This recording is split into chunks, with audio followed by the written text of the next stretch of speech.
Hello friends, आज का हमारा टॉपिक है COPD यानी क्रॉनिक ऑब्स्ट्रक्टिव पल्मोनरी डिसीज।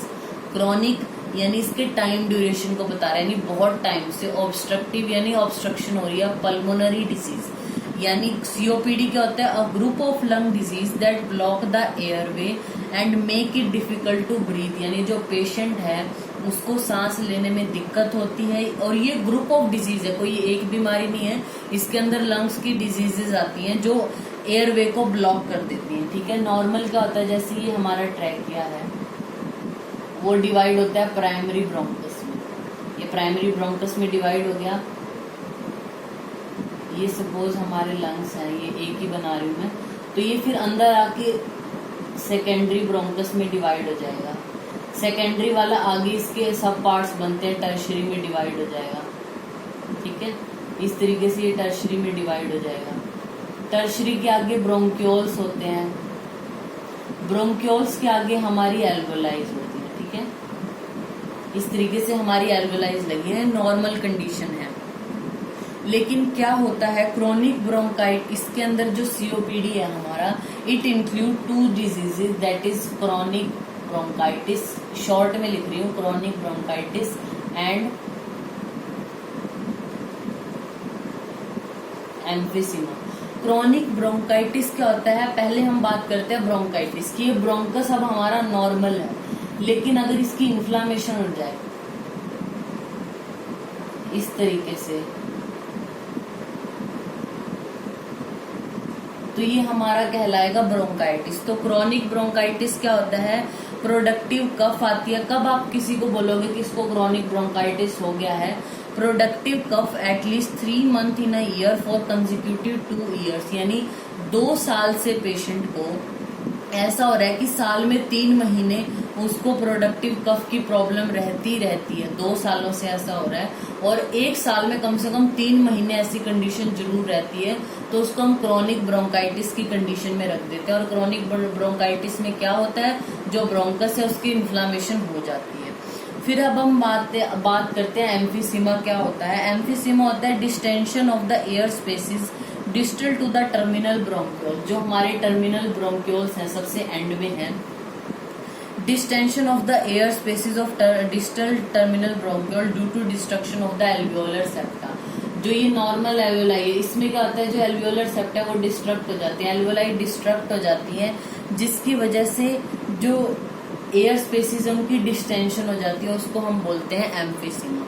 ठीक है, तो आप एक अगर डायग्राम बनाते हो COPD में, तो एक हेल्दी जो लंग्स है उसका डायग्राम हो, प्लस में जो COPD वाला होगा उसमें ब्रोंकस की इन्फ्लामेशन दिखा देना, और जो ये एल्वियोलर स्पेस है यानी एल्वियोलर सेप्टम है इसको डिस्ट्रक्ट होके दिखा देना। तो वो डायग्रामेटिकली भी आप शो कर सकते हो उसको। फिर आता है जो क्रोनिक ब्रोंकाइटिस होता है, ये हमारा 3 टाइप्स का होता है। पहला है हमारा सिंपल, सेकंड हो गया हमारा म्यूकोपुरुलेंट, और थर्ड हो गया अस्थमैटिक। सिंपल का मतलब क्या है, इसमें जो स्पूटम आएगा पेशेंट का वो म्यूकोइड स्पूटम आएगा। म्यूकोपुरुलेंट में म्यूकोइड प्लस पुरुलेंट यानी पस और म्यूकस दोनों मिक्स आएंगे, तो म्यूकोपुरुलेंट स्पूटम होगा। अस्थमैटिक क्या होता है, जब क्रोनिक ब्रोंकाइटिस की एज अ कॉम्प्लिकेशन अस्थमा उत्पन्न हो जाए तो हम उसको अस्थमैटिक क्रोनिक ब्रोंकाइटिस बोलते हैं। फिर एम्फिसीमा की हमने डेफिनेशन पढ़ ली, ये भी हमारा 3 तरीके से होता है। तो जिसके 3 टाइप है मैं उसको यहाँ पे बता रही हूँ। 3 टाइप्स, पहले आता है सेंट्री एसिलर, या इसको हम प्रॉक्सिमल भी बोलते हैं। इसमें क्या होगा, प्रोक्सिमल पार्ट इन्वॉल्व होता है, और ये मेनली होता है अपर लोब में। जैसे हमारा जो राइट लंग है उसमें 3 लोब होते हैं, अपर, मिडल है, और जो ये लास्ट वाला लोब है। 3 लोब होते हैं। जो लेफ्ट वाला होता है उसमें 2 लोब होते हैं, अपर और लोअर लोब। ठीक है, तो ये जो सेंट्री एसिलर है, तो प्रोक्सिमल नाम इसका क्यों रखा है, जो ऊपर वाला लोब है, अपर लोब इसमें सबसे ज्यादा इफेक्टेड होता है, और ये जो है वो ड्यू टू स्मोकिंग होता है मेनली। फिर आता है हमारा सेकंड पैन एसिलर। पैन जिसके आगे वर्ड लगा दिया मीन्स सारा इन्वॉल्व हो गया उसमें, यानी whole part is involve. Mainly इसमें भी लोअर लोब इन्वॉल्व होता है। फिर आता है हमारा तीसरा डिस्टल।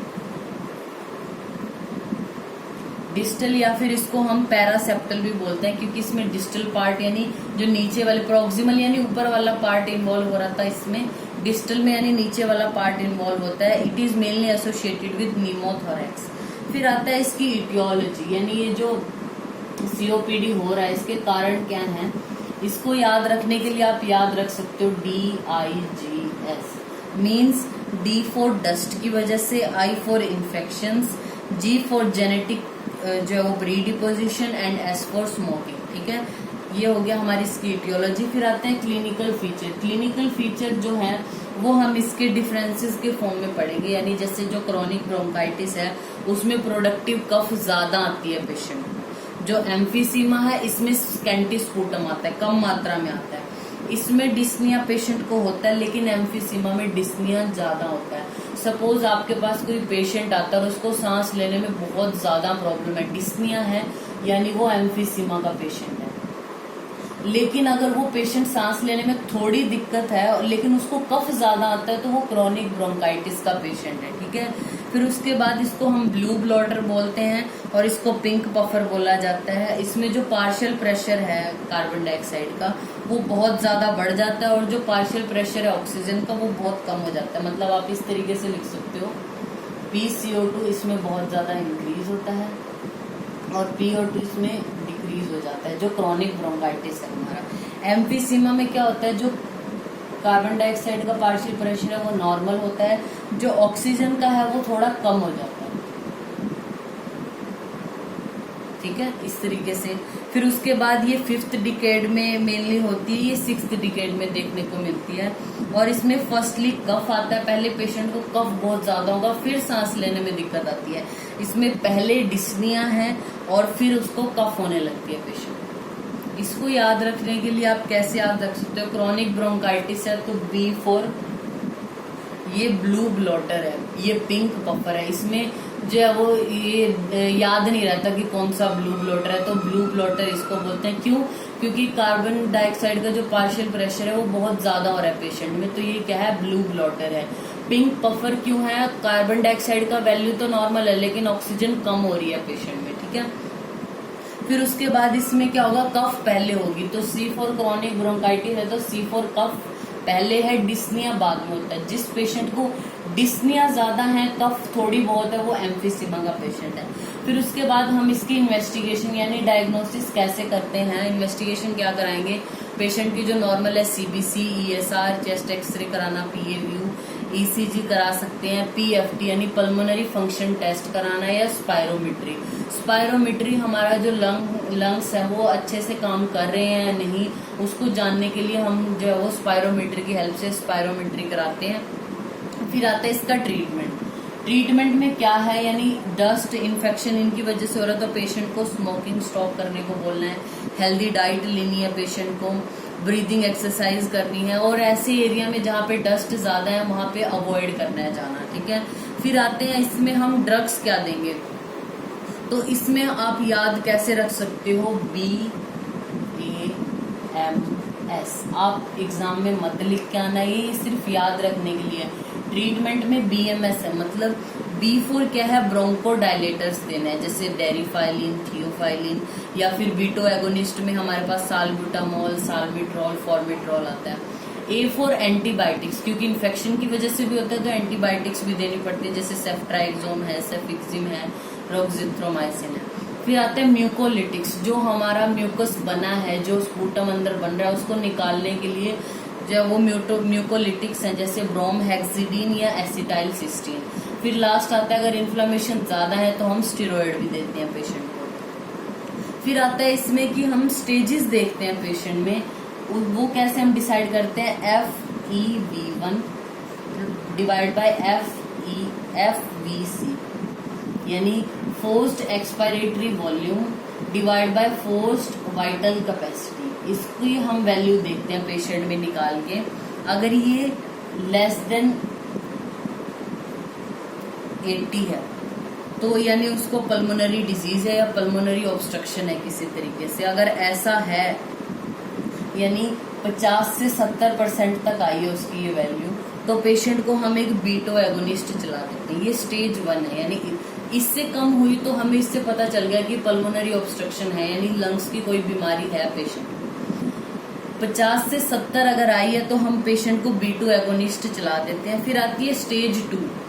स्टेज 2 में क्या होगा, जो हमारा 35 to 50% आएगी ये वैल्यू, तो उसको हम एक B2 एगोनिस्ट और एक एंटीकोलिनर्जिक जैसे इप्राट्रोपियम ब्रोमाइड है वो चला देते हैं। फिर आती है स्टेज 3। स्टेज 3 में क्या है, लेस देन 35% अगर ये वैल्यू आई है तो उसमें स्टेज 3 जो सेकंड का ट्रीटमेंट है, मतलब B2 एगोनिस्ट और एंटीकोलिनर्जिक एजेंट्स के साथ हमें स्टीरॉयड भी पेशेंट को चलाने पड़ते हैं। इसकी कॉम्प्लिकेशंस क्या हो सकते हैं, COPD की न्यूमोथोरैक्स और कोर पल्मोनरी। अब अगर आपको COPD जो है वो 5 मार्क्स के लिए आता है तो इसकी डेफिनेशंस प्लस ये 2 तरीके का है, इनके 3 टाइप के नाम अच्छे से लिख के, फिर इनकी जो इटियोलॉजी है वो और क्लिनिकल फीचर का जो है वो आप एक उसके फॉर्म में बना सकते हो कि डिफरेंस करके क्रोनिक ब्रोंकाइटिस में ऐसे है टेबल की फॉर्म में, और एम्फिसीमा में क्या देखने को मिलता है।